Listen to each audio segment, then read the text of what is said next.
Let's see. We have a set of continuous number.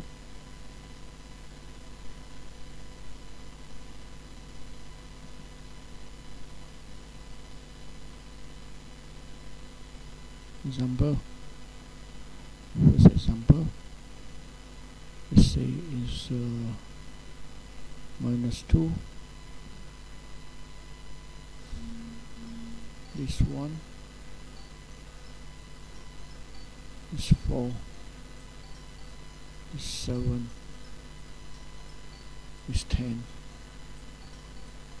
Okay. Now, how do you find the n term for this set of number? First, let's check whether is it an AP. Check whether AP arithmetic progression or geometry progression. Okay. First, we start off with geometry progression. Let's check it. It's very simple. Take one number divided by the previous number. This divided this. Okay.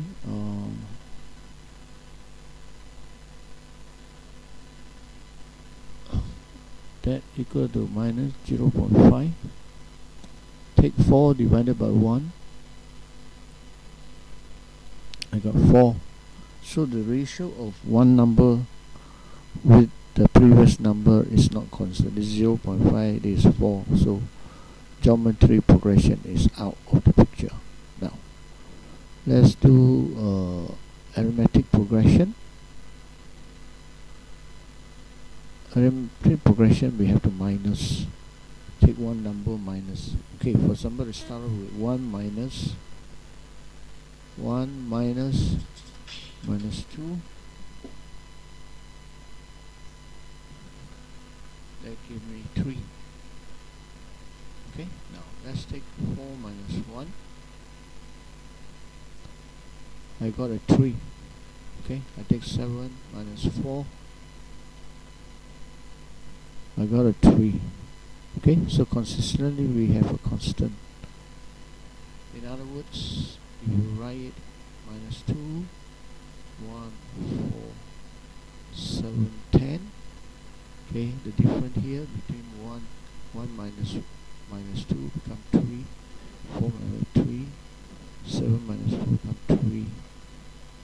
So to get the n term, the formula is such. The n term this is equal to a plus d n minus 1. Now, what is a? A is the first term in the sequence, the given sequence. What is d? D is the constant that you obtain, which is 3. So the answer is minus 2 plus d is 3. Okay, a is minus 2, the first term in the given sequence. So this is 3 and minus 1. Okay, minus 2 plus 3 and minus 3. So we become 3 and minus 5. Okay, now verification. The next step.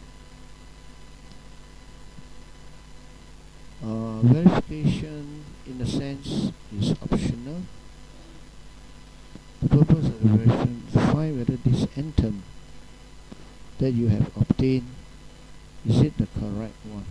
Okay, now the verification is very simple. Sometimes you can just do it mentally to check whether it's correct. Okay, it's not required in the IGCSE syllabus to verify unless it's specified in the question. Many times it will be safe to do a mental calculation using the n term. Okay, and then see whether you get similar to the term given. Okay, for example, let's say from here, if the first term, which is minus 2, I put n here, become first, 1, what did I get? Okay, so the first term, n equal to 1, is 3 times 1 minus 5. I got a minus 2. So compare this with the given term, they are correct. Okay, now we can try the second term. So second term is 3, the n now become 2, second term, minus 5, you got 6 minus 5, that gives you 1. Check against the second term in the given sequence, yes, the same. Tick. Okay, then you have the third term. To be very sure whether you got the right n term, you have to verify 3 term. Okay, if the 3 term or yield the same number as given in the sequence, then you are sure that you are correct. So n, third term n is 3 minus 5, so is 9 minus 5, which gives you a 4. Check again this, yes, 4, so you are correct again. Okay, so the formula is a plus d n minus 1. Now let's go and look at another the second one. Okay, the second one, in this case, let's say we have 2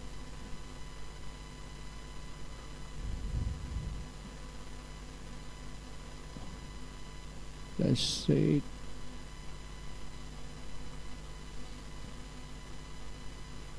14,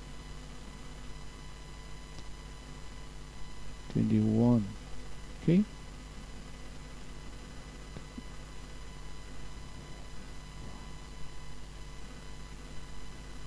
sorry, there's a mistake made here.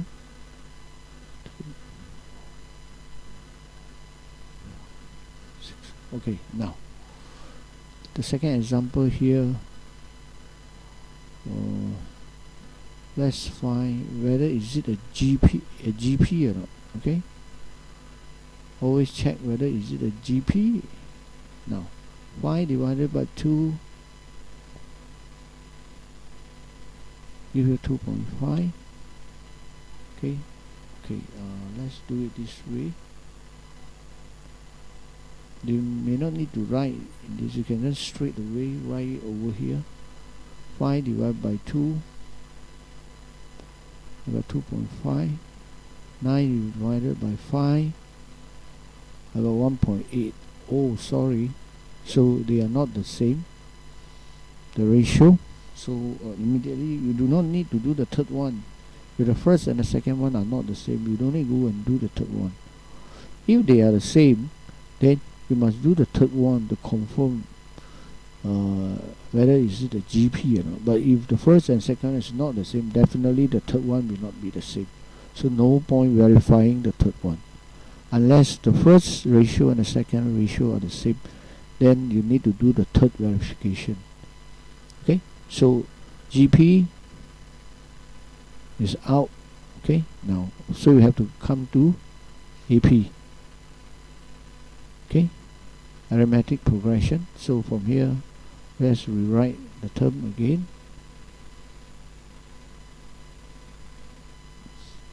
Okay, now this minus this 3, this minus you got 4, this minus this you got a 5, this minus you got 6, then this minus this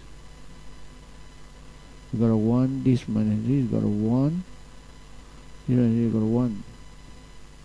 Yeah. So this given one, the given sequence is considered the first line, this is the second line, the third line. By the time you come to the third line, is a constant. Third line, you see this one, you come to the second line, you become a constant. Okay, so you use this. Now this one, you come to the third line, you have a constant. Now so the n term, you have to use this formula. N term, okay, is a plus d n minus 1 plus c over 2 n square minus 3n plus 2. Okay, what is a in this n term? A is the first term, which is 2, the first term in the given sequence by the question. So this becomes 2. Now, what is d? D is the first term in the second line. This is the third line, the constant is third line, the second line, the first term is second line. So in this case, it is a, let's say we use symbol square here. So this become square. Okay, so this we put in the 3 n minus 1. Now, then we have a c. What to fill for c? C is actually the third line, which is a constant c. So this is c, the third line constant. So this plus 1 over 2 n square minus 3n plus 2. Okay, simplify everything with bracket.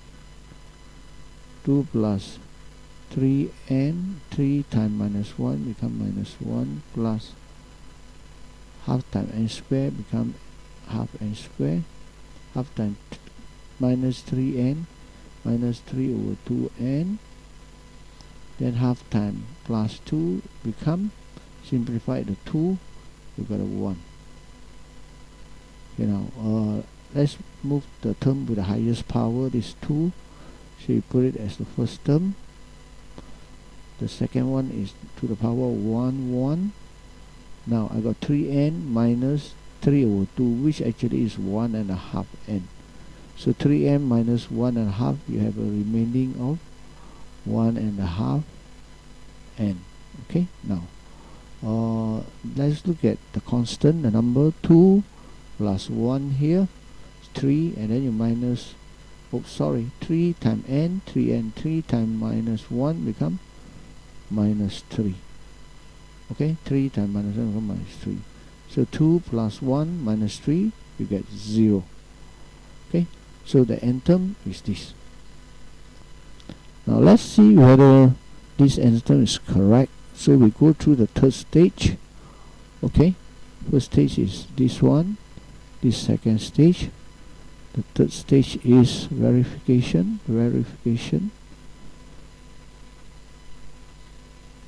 It's a very straightforward one. Okay, let's put first term n equal to 1. Okay, now half times n is 1 plus 1 and then over 2, n is 1. That will give you half plus 1 and a half, and that will give you 2. Let's check the first term. Yes, it's 2. So this is correct. Now what about the second term? Second term, you have half,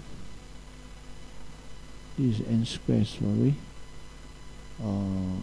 N in this case is 2 already, so 2 to the power of 2, following this n term, okay, n squared, so n is 2 plus 1 and a half, and then n is 2. Okay, now this half is 2 to the power of 2, so times 2 and 2 again, plus this 3 over 2, 1 and a half is 3 over 2 times 2, cancel, this cancel, become 2 plus this 3, which gives you 5. Okay, the second term here is 5, so this is correct again. So at least you must do 3 terms to verify, to 100% confirm your n term here is correct. So for the third term, you go and do it on your own. Okay, so that's it.